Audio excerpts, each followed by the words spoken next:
Buen día, mi nombre es Gabriela Martínez Corona, del grupo segundo 3 de la Benemérita Escuela Nacional de Maestros.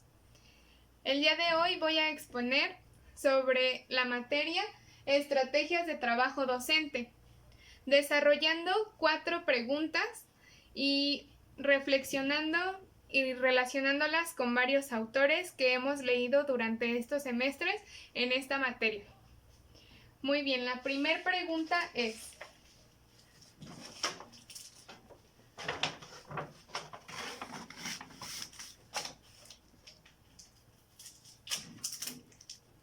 ¿qué implicó planificar para matemáticas? Muy bien, la materia de matemáticas fue la que yo elegí durante esta jornada de práctica y con la que trabajaría. ¿Qué implicó para mí planificar para matemáticas? Pues bueno, la materia de matemáticas la elegí debido a que estuve en un curso de matemáticas para poder impartir hacia los alumnos de la educación primaria las matemáticas de una manera más divertida, más lúdica y que no se aburrieran, que no fuera para ellos tediosa esta materia, porque así no lo han hecho saber y creo que eso fue lo que más me interesó y emocionó para poder planificar para matemáticas. Sí fue algo complicado debido a que debemos de buscar diferentes estrategias, alternativas, actividades, diferentes recursos, hacerlo de manera más dinámica para que estas actividades y esta planeación salga de una manera muy divertida y que a los alumnos no les aburra. Sin embargo, a pesar de ser un poco complicado y estar buscando en diferentes fuentes, me pareció algo divertido, me pareció que sí se puede enseñar matemáticas de una manera muy divertida y sobre todo implementar estrategias que antes no se conocían. Con la ayuda de los profesores de la normal, con el profesor Leopoldo, me pude dar cuenta y nos ayudamos de él demasiado. Durante las clases que él impartía, pudimos tomar estrategias que él utilizaba hacia nosotros o algunas actividades o recursos. Sin embargo, cuando entregábamos las planeaciones para que estuvieran adecuadas en esta revisión, el profesor Leopoldo, nos mencionaba que siempre estaban bien, nunca se hacían correcciones. Sin embargo, eso me ponía muy feliz. Ahora, para hablar un poco y relacionarlo con los principios pedagógicos, en el punto 1.2 de los principios pedagógicos, planificar para potenciar el aprendizaje. Como bien lo dice, nosotros como docentes en formación, desde un inicio debemos de saber planificar de una manera adecuada para así poder llevar a cabo estas secuencias. Que estas actividades que nosotros como docentes realicemos sean de mucho beneficio para los alumnos y que estas actividades que se realizan sean significativas para su aprendizaje, tanto en la educación como en su vida cotidiana. Que en un futuro grado los alumnos puedan entender de mejor manera este tema y que aún así se les presente un problema con una dificultad mayor al que ellos realizaron, puedan realizarlo por sí solos, que sean analíticos y críticos ante la situación y que puedan resolver cualquier problema de la dificultad que se les presente. Y ahora bien, el enfoque didáctico de matemáticas de quinto grado. Este enfoque didáctico nos menciona lo siguiente: que los alumnos puedan realizar actividades por sí mismos, que estas actividades y problemas que se les presente, que nosotros como docentes presentemos situaciones y problemas que puedan ellos encontrar en la vida cotidiana. Como se mencionó anteriormente en el principio pedagógico, que estas actividades puedan ser resueltas por ellos mismos y que estas actividades tengan un significado para ellos en la vida cotidiana y en un futuro. Sobre todo, que sean muy didácticas. Ese es un reto que nosotros como docentes tenemos, que estas actividades sean didácticas para el alumno, sin embargo que sean significativas. Por último, vamos a mencionar a la autora Laura Frade. Laura Frade nos menciona dos conceptos que son muy significativos para nosotros como docentes en formación. Estos conceptos son la situación didáctica y la secuencia didáctica. Primero vamos a hablar sobre la situación didáctica. La situación didáctica es el contexto, el ambiente y el conjunto de actividades que el docente plantea ante un grupo. El docente va a hacer aquí y va a fungir como guía del aprendizaje para el alumno, para que el alumno pueda entender de mejor manera estos problemas, procedimientos, conceptos que el docente plantea ante estos problemas. El docente se va a ayudar de una secuencia didáctica para así llevar a cabo este orden de las actividades que va a presentar frente al grupo. Y ahora bien, como ya lo mencioné anteriormente, la secuencia didáctica está inmersa en las situaciones didácticas. Para que esto tenga fin, vamos a hablar también sobre la secuencia didáctica. ¿Qué es una secuencia didáctica? Una secuencia didáctica es el orden que lleva las actividades que se plantean durante una sesión.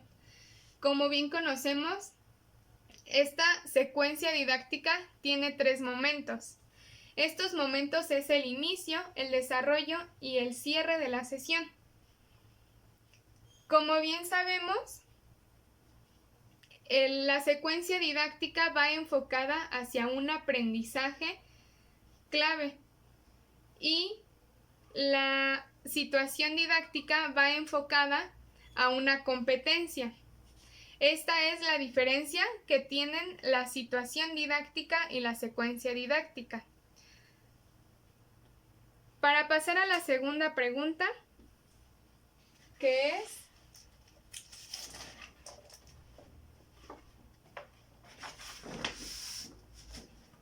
¿cómo el grupo quinto C me ayudó a iniciarme en el desarrollo de la competencia? Muy bien, para recordar esta competencia que la hablamos el semestre pasado, esta competencia es la siguiente. Diseña situaciones didácticas significativas de acuerdo a la organización curricular y los enfoques didácticos del plan y programas de estudio de educación primaria.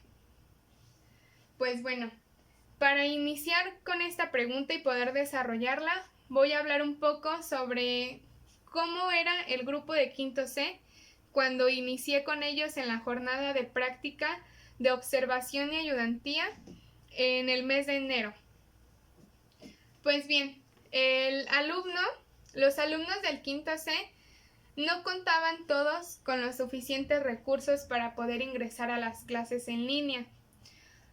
La profesora Laura Patricia Viramontes Cortés, titular del mismo grupo, me mencionaba que habían situaciones especiales que no permitían que los alumnos cumplieran con este aprendizaje. Habían 2 situaciones muy especiales y muy específicas. La primera de ellas era de una alumna con un pequeño retraso y problemas familiares dentro de su familia.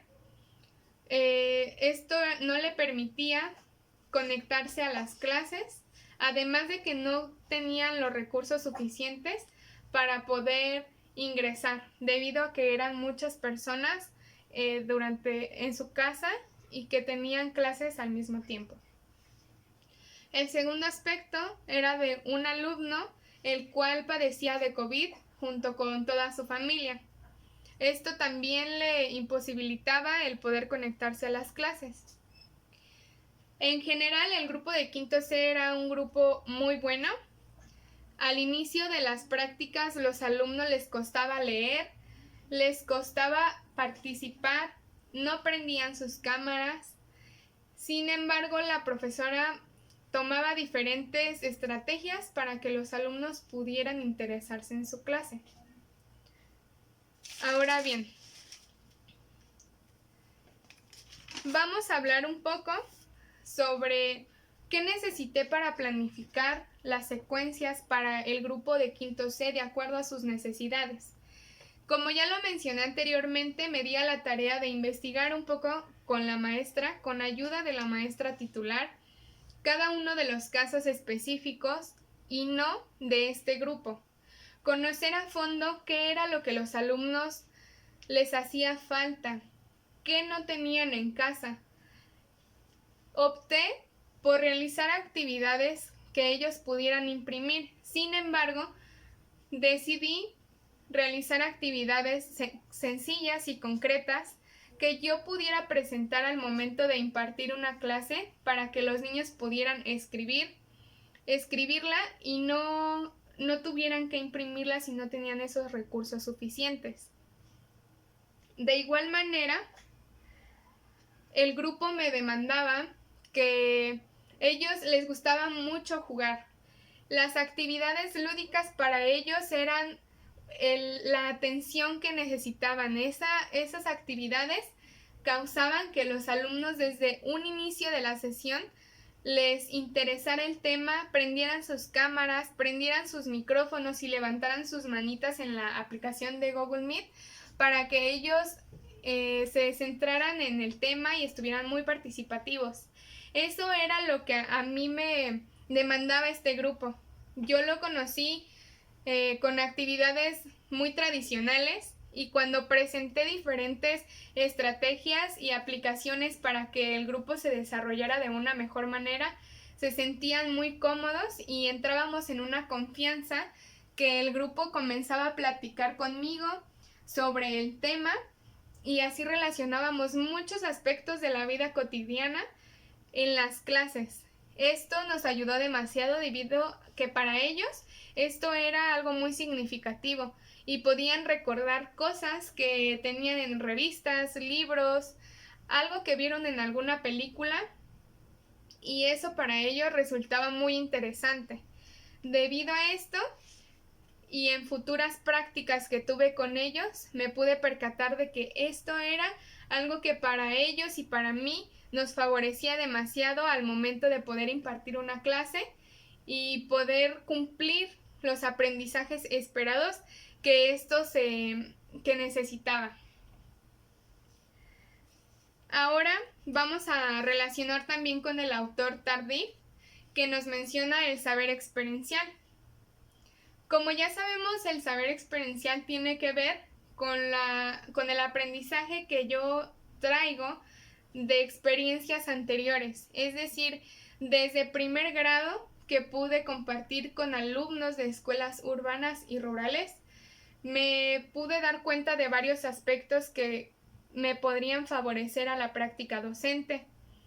Sin embargo, ahora en clases en línea me han servido, a pesar de ser otra modalidad, me han ayudado demasiado para poder generar un ambiente cálido junto con mi grupo de práctica.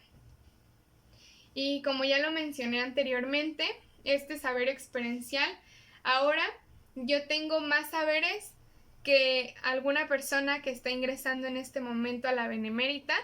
Sin embargo, creo que el saber experiencial nunca se va a terminar. Aún me faltan demasiados años de práctica docente y frente a docente a un grupo. Ahora creo que me siento más preparada, con mucha confianza de mí misma. Sin embargo, creo que siempre es bueno estar estudiando, actualizándonos de diferentes estrategias que podamos realizar frente al grupo, para así poder siempre estar bien seguros de nosotros mismos, de saber que lo que estoy impartiendo hacia los alumnos es lo adecuado y estar bien preparada para cualquier circunstancia, duda, pregunta que los alumnos quisieran realizar en cualquier sesión. Y es por ello que el saber experiencial es de mucha ayuda para nosotros como docentes en formación, debido a que podemos recordar sucesos que hemos pasado anteriormente en prácticas de semestres anteriores. Ahora bien, para pasar a la tercera parte de esta exposición tenemos la parte de la reflexión. Ahora vamos a hablar sobre una pregunta que yo realicé para saber qué aspectos de la práctica docente me puedo orientar. La pregunta que realicé fue: ¿cómo saber qué aspectos de la práctica han cambiado ahora con las clases en línea?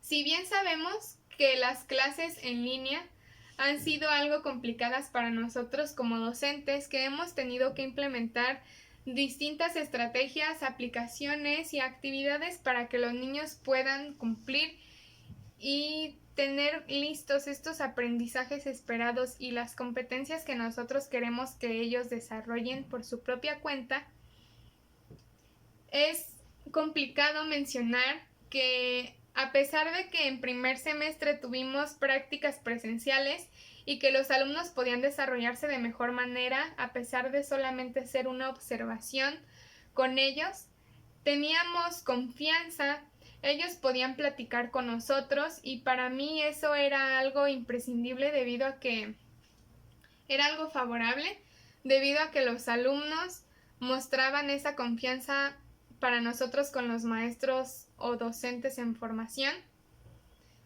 Y ahora en clases en línea es algo complicado. Eso es algo que ha cambiado y que se ha complicado un poco, debido a que no podemos tener ese contacto que estar presencialmente.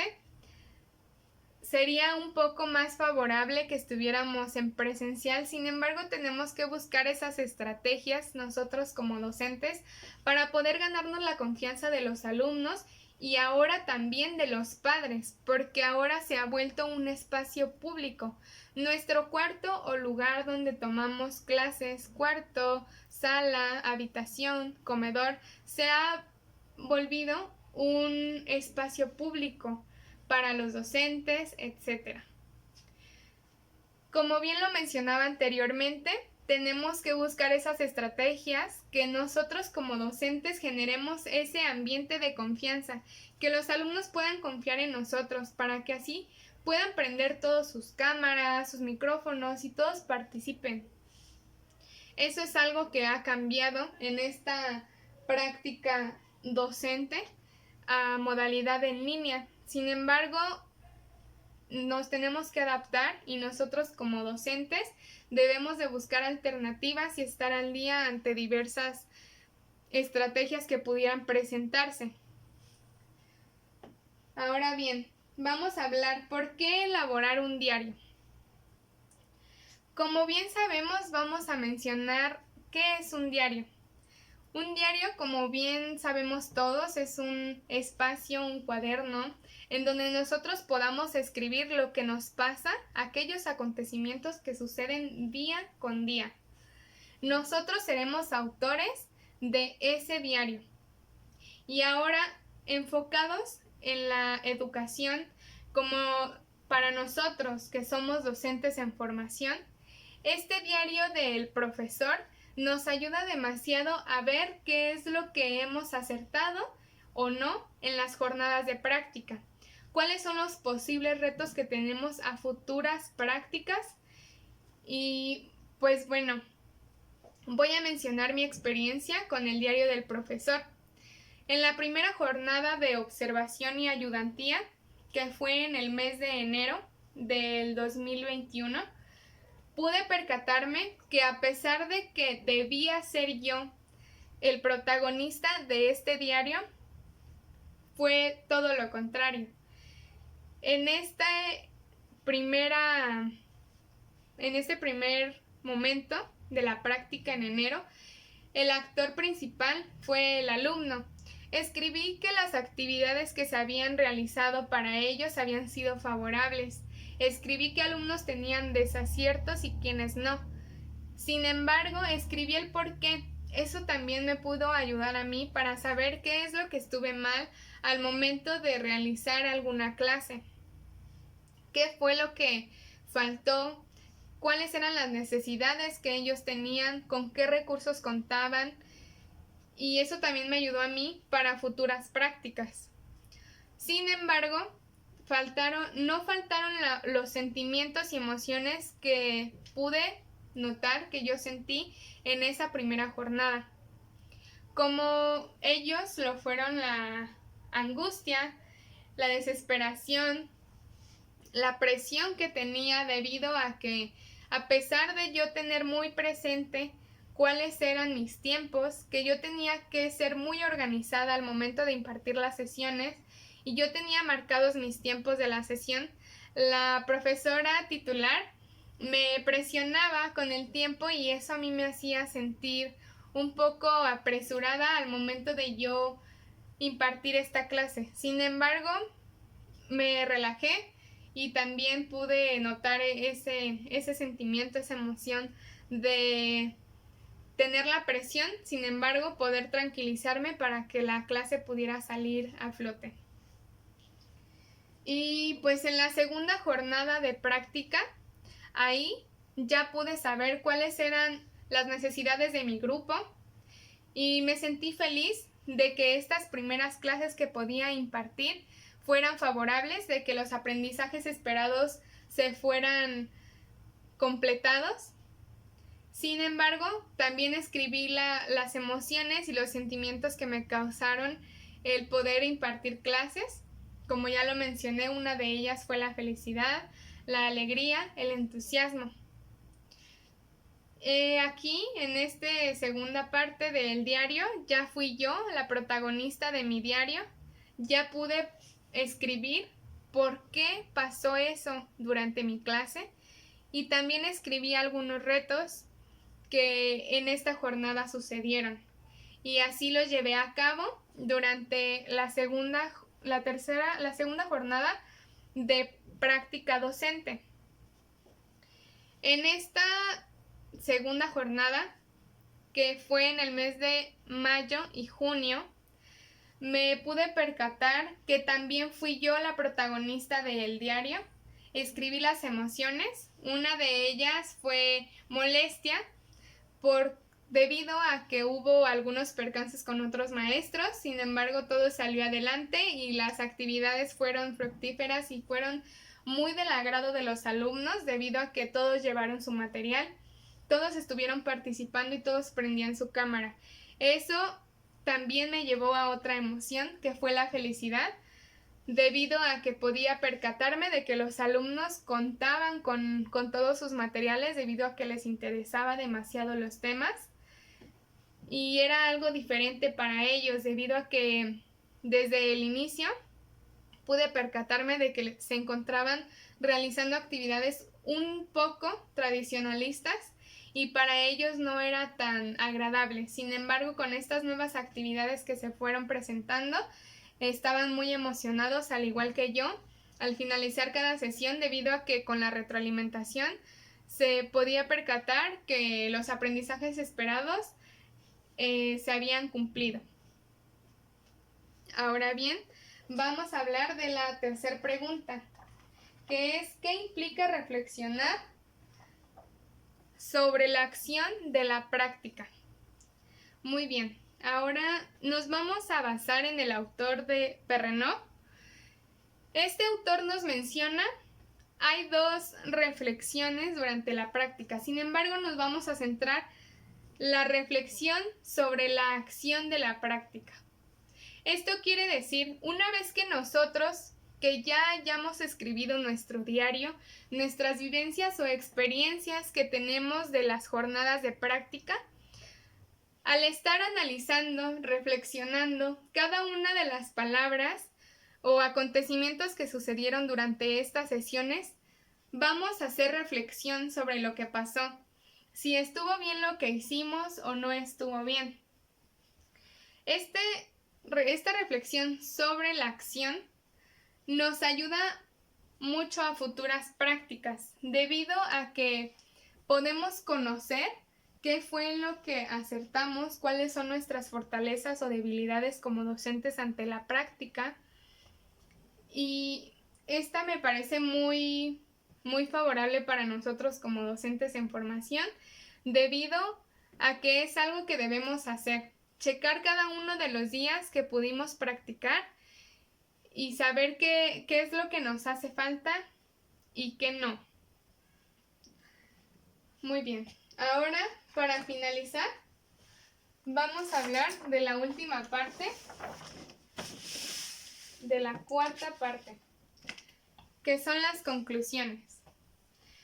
La primera parte y primer aspecto que vamos a hablar sobre las conclusiones de la práctica es la postura frente a la competencia. Como ya lo mencionamos anteriormente, esta es nuestra competencia que hemos venido trabajando desde el semestre anterior. La primera, vamos a leerla de nuevo, esta competencia que es: diseña situaciones didácticas significativas de acuerdo a la organización curricular y los enfoques didácticos del plan y programas de estudio de la educación. Pues bueno, mi postura frente a la competencia.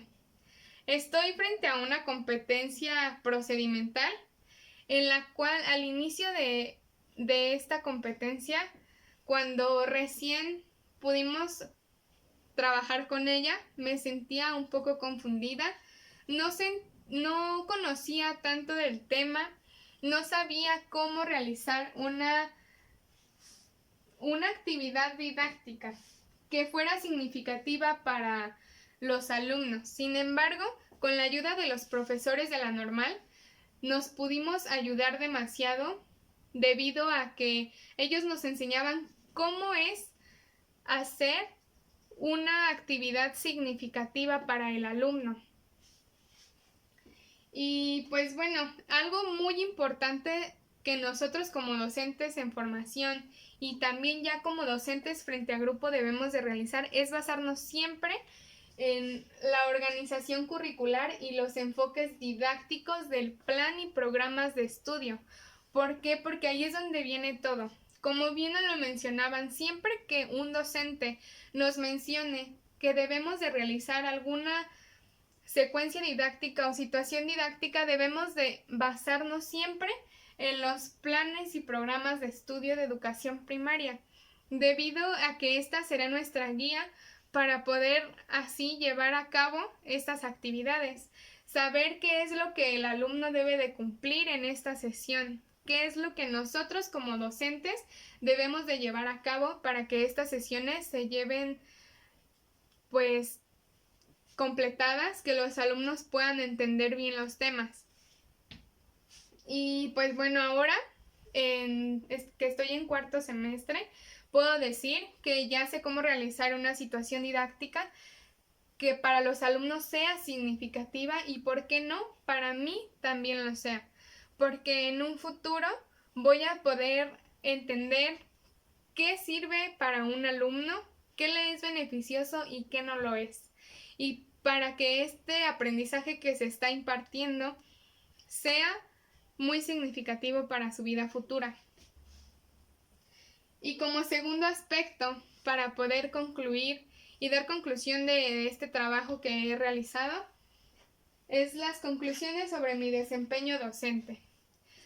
Pues como ya lo he mencionado anteriormente, este trabajo que he llevado desde enero, desde la práctica de observación y ayudantía con el grupo de quinto C de la primaria licenciado Julio Jiménez Rueda, me fue muy favorable a pesar de ser una modalidad distinta y que haya sido muy diferente para todos nosotros.